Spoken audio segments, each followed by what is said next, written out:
नमस्कार। आज हम एक ऐसी यात्रा पर चलने वाले हैं जो हमें समय में पीछे ले जाएगी। मई 1940 की अखंड ज्योति पत्रिका के पन्नों में। यहाँ छिपा है वो ज्ञान जो आज भी उतना ही ताज़ा और ज़रूरी है।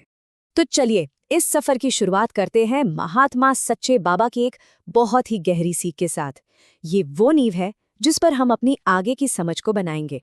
देखिए, हमारी ये जो यात्रा है ये 6 हिस्सों में बटी है।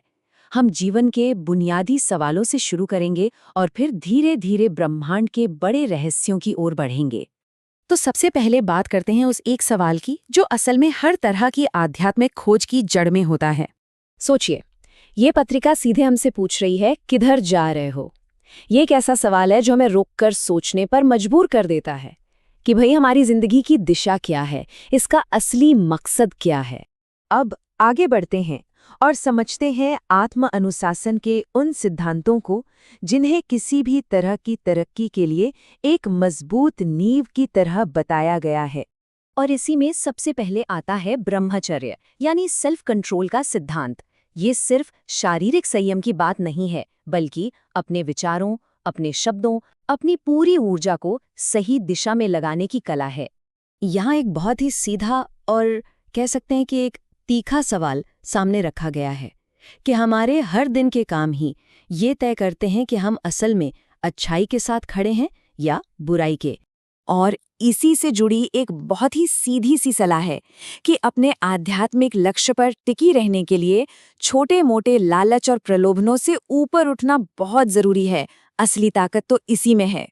अपने अंदर झांकने के बाद अब वक्त है अपनी सोच को, अपनी चेतना को बाहर की ओर फैलाने का, दूसरों से और इस पूरे ब्रह्मांड से जुड़ने का। यहाँ एक बहुत ही खूबसूरत विचार सामने आता है, सार्वभौम धर्म का। मतलब एक ऐसा कर्तव्य, एक ऐसा रास्ता जो किसी एक मजहब का नहीं बल्कि पूरी इंसानियत का है, जो हम सबको जोड़ता है। और इसका तरीका क्या है? अपने मैं के छोटे से दायरे से बाहर निकलना, अपनेपन की भावना को इतना फैलाना कि उसमें सब शामिल हो जाएं। और ये सेवा कैसे की जाए? अपनी हर काबिलियत का इस्तेमाल करके, यहाँ तक कि उस समय की जो अपरंपरागत विद्याएं थीं जैसे मैस्मरिज्म, उनका भी जिक्र है कि अपनी हर क्षमता का इस्तेमाल दूसरों की भलाई के लिए होना चाहिए।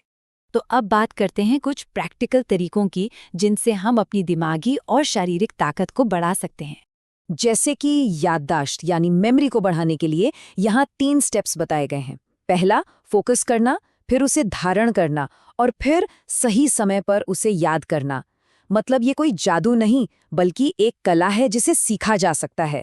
और ये देखिए, उस जमाने में भी लंबी और सेहतमंद जिंदगी के राज बताए गए थे और ये आज भी उतने ही सच हैं। अच्छा खानपान, एक्टिव दिमाग, योग और जीवन में एक मकसद का होना। और इसमें खास जिक्र है स्वर योग का। ये है क्या? ये है सांसों का विज्ञान। ये सिखाता है कि कैसे अपनी सांसों को कंट्रोल करके ही हम अपने शरीर और मन में एक संतुलन बना सकते हैं। अच्छा, अब हम इस सफर के सबसे गहरे, सबसे रहस्यमय हिस्से में पहुंच रहे हैं, जहां बात होगी जिंदगी और ब्रह्मांड के बड़े से बड़े सवालों की। वो सवाल जो इंसान शायद तब से पूछ रहा है जब से उसने सोचना शुरू किया कि ये सब कुछ बना कैसे, इस दुनिया की, इस ब्रह्मांड की शुरुआत कैसे हुई। और जहां शुरुआत का सवाल है वहीं अंत का सवाल भी तो है। जीवन के बाद क्या होता है? ये एक ऐसा रहस्य है जिसे हर कोई जानना चाहता है। और इसका जवाब क्या मिलता है? जवाब ये है कि चेतना यानी आत्मा हमेशा बनी रहती है। भौतिक शरीर का अंत यात्रा का अंत नहीं है, ये बस एक पड़ाव है। आत्मा का सफर जारी रहता है। तो चलिए अब इस पूरी यात्रा का सार समझते हैं, जिसे एक कभी न रुकने वाले कारवां का नाम दिया गया है।